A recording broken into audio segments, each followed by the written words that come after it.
আৰু মাত্ৰ কেইটামান মুহূৰ্তৰ পাছতেই সমগ্ৰ দেশজুৰি উদযাপিত হ'ব শাৰদীয় দুৰ্গোৎসৱ আৰু শাৰদীয় দুৰ্গোৎসৱৰ সময় যিমানে চমু চাপি আহিছে সিমানেই ব্যস্ততা বাঢ়িছে দুৰ্গা পূজা সমিতিসমূহৰ। এতিয়া বৰ্তমান মই উপস্থিত আছোঁ নগাঁৱৰ ITR পূজা সমিতিৰ পূজাবাৰীত আৰু দেখা পোৱা গৈছে ইয়াতো এখন বিশালাকাৰ টাইটানিক জাহাজ যি সেই বিখ্যাত টাইটানিক আছিলে সেই টাইটানিকৰ আৰ্হিতেই এটা পূজা মণ্ডপ বনোৱা হৈছে আৰু এই পূজা মণ্ডপতেই টাইটানিকে আপোনালোকক এই পূজাত নগাঁৱৰ এই ITI পূজাত আদৰিবলৈ সাজু হৈছে সমগ্ৰ ভক্ত দৰ্শনাৰ্থীক। আৰু ইয়াৰ বিষয়ে আমি সবিশেষ জানিবৰ কাৰণে আমি লগ ধৰিছোঁ আমাৰ পূজা কমিটিৰ বিষয়ববীয়াসকল আছে, তেওঁলোকৰ পৰা আমি জানিম কিদৰে আপোনালোকে প্ৰস্তুতি চলাইছে। আমি মানে প্ৰতি বছৰ ধৰি এইবাৰো ডাঙৰ এটা আয়োজন কৰিছোঁ, যিটো এবাৰ বনাই আছোঁ টাইটানিক জাহাজ, যিটো আমি বনাইছিলোঁ এবাৰ 2001 চনত। কিন্তু এইটো দিছোঁ মানুহৰ মাজত এটা ভাল জাগৰণৰ সৃষ্টি কৰিছে আৰু আমাৰ যিটো নৱপ্ৰজন্ম আছে এইটো এটা বস্তু গম পালে বা ইহঁতে আলোচনা কৰিব যে টাইটানিক কি আছিলে কেনেকৈ আছে, সেইকাৰণে আমি ৰাইজৰ ওচৰত এইটো আমি প্ৰস্তুত কৰিছোঁ।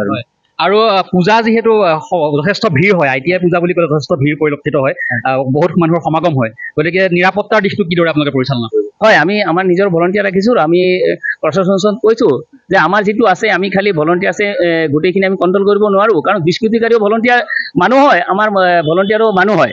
সেইকাৰণে আমি প্ৰশাসনক কৈছোঁ যে আপোনালোকে বেছি কেয়াৰ ল'ব, আমি থাকিম নিমিত্তে মাতে।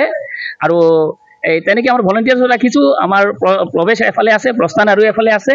আৰু আমি বিশেষভাৱে প্ৰশাসনক কৈছোঁ এই কথা আমি DC অফিচৰ মিটিঙত যে আমাৰ ওপৰত গোটেইখিনি দায়িত্ব নিদিব, কাৰণ দুষ্কৃতি মানুহ ল'ৰা এটা মানুহ আৰু আমাৰ ভলণ্টিয়াৰ্ছো মানুহ, আমি খুব একশ্যন ল'ব নোৱাৰোঁ। কিবা হ'লে ক'ব আমি কমিটি একশ্যন লৈছে, মাৰপিট কৰিছে। সেইকাৰণে প্ৰশাসনক কৈছোঁ এই দায়িত্বখিনি গোটেইখিনি আমাৰ, যদিও আমি জাষ্ট পাতলকৈ মেম্বাৰখিনি থাকিম যে আমাৰ ইয়াত মানুহ সোমোৱা ওলোৱাটো, বাকীখিনি আমি প্ৰশাসনৰ ওচৰত ৰিকুৱেষ্ট কৰিছোঁ যে ইহঁতে চাবলৈ এইটো। নিশ্চয়কৈ প্ৰশাসনৰ আপোনালোকে সহায় সহযোগিতা বিচাৰিছে, যিহেতু আপোনালোকৰ ভলণ্টিয়াৰসকলেও গোটেই পৰিস্থিতি নিয়ন্ত্ৰণ কৰিব নোৱাৰিবও পাৰে।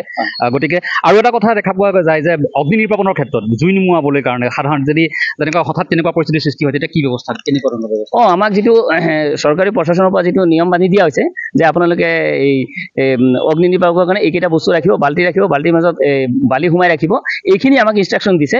আৰু এটা ইনষ্ট্ৰাকশ্যন দিছে যে পানীৰ ব্যৱস্থা কৰিব, খোৱা পানীৰ ব্যৱস্থা কৰিব ৰাইজৰ কাৰণে, সেইটো আমি কৰি আছোঁ।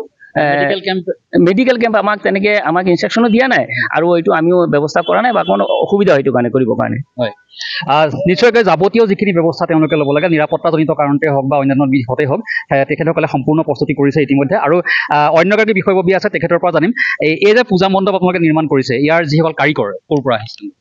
আমাৰ এই কাৰিকৰ আমাৰ শিলিগুৰিৰ পৰা আহিছে। প্ৰায় 20 জন মানুহ আজি 1 মাহৰ আগৰ পৰা আমাৰ ইয়াত অনবৰত কাম কৰি আছে, কিন্তু মাজত প্ৰাকৃতিক দুৰ্যোগৰ কাৰণে কেইদিনমান বন্ধ হৈছিলে। এতিয়া মানে ৱেডাৰটো ভাল কাৰণে ধুমধাম বস্তুটো ইহঁতে ফিনিচিং দিবলৈ সক্ষম হৈছে। বৰষুণৰ কাৰণে পিছুৱাই গৈছিলে, আমি চিন্তাত পৰি গৈছিলোঁ যিটো ৱেডাৰ হৈছিলে, কিন্তু এতিয়া বতৰ মুকলি। আমিও মানে এটা ভৰসা পাইছোঁ যে নাই ৰাইজক আমি যিটো আশাৰে এইটো মানে বস্তুটো উদযাপন কৰিছোঁ। আমি প্ৰতি বছৰে 2001 পৰা ডাঙৰ পূজা কৰি আহিছোঁ, বিভিন্ন থিমছত কৰি আহিছোঁ। এইটো থিমছ আমাৰ 2022 না 23 খুব জনপ্ৰিয়তা লাভ কৰিছিলে, সেইকাৰণে বিভিন্ন থিমছ কৰিছোঁ ভাৰতবৰ্ষৰ। এতিয়া পুনৰাই সেইটো থিমছ আমি সিদ্ধান্ত লৈছোঁ কমিটিয়ে। কিমান বছৰ আপোনালোকৰ পূজাখন? 49 এতিয়া চলি আছে। অহা বছৰত আমাৰ 50 বছৰ হ'ব, সোণালী জয়ন্তী হ'ব। হয়, অহা বছৰ তেখেতসকলৰ পূজাৰ যি হেৰি আছিলে পূজা সমিতিয়ে 50 বছৰত ভৰি দিব পূজা উদযাপন, আৰু এই বছৰ 49 বৰ্ষত ভৰি দিছে তেওঁলোকে। আৰু পূজাৰ দিন চমু চপাৰ লগে লগে এতিয়া তেওঁলোকে প্ৰস্তুতি প্ৰায় সম্পূৰ্ণ কৰি তুলিছে। দেখা পোৱা গৈছে সম্পূৰ্ণ ইতিমধ্যে যি টাইটানিকৰ তলৰ যি সাগৰৰ আছিলে নীলা পানীৰ তেওঁলোকে আৰ্হিত এয়া ৰং কৰা দেখা পোৱা গৈছে। কাৰিকৰসকল এতিয়াও ব্যস্ত হৈ আছে আৰু দেখা পোৱা গৈছে দিনে নিশাই তেওঁলোকে যাতে সময়ত যাতে সম্পূৰ্ণ কৰি উলিয়াব পাৰে মণ্ডপ, তাৰ বাবে দিনে নিশাই তেওঁলোকে এইদৰে লাগি থকা পৰিলক্ষিত হৈছে। মোৰ কেমেৰা সহযোগী আপোনালোকক দেখুৱাইছে সমগ্ৰ দৃশ্য। এয়া নগাঁৱৰ ITI যি পূজাবাৰী আছে, নগাঁৱৰ সাৰ্বজনীন শংকৰ মিছন পথৰ যি সাৰ্বজনীন দুৰ্গা পূজা উদযাপন সমিতি আছিলে তেওঁলোকৰ এয়া পূজা মণ্ডপ। এখন বিশাল টাইটানিকৰ আৰ্হিত এইদৰে তেওঁলোকে পূজা মণ্ডপ নিৰ্মাণ কৰিছে আৰু এইদৰে এতিয়া তেওঁলোকে প্ৰস্তুতি প্ৰায় সম্পূৰ্ণ কৰিছে দুৰ্গা পূজা উদযাপনৰ বাবে। মই নগাঁৱৰ পৰা Paragjyoti Hazarika, DA News Plus। যিকোনো খবৰৰ বাবে যোগাযোগ কৰক 7099017330 অথবা 7099017990 নম্বৰত।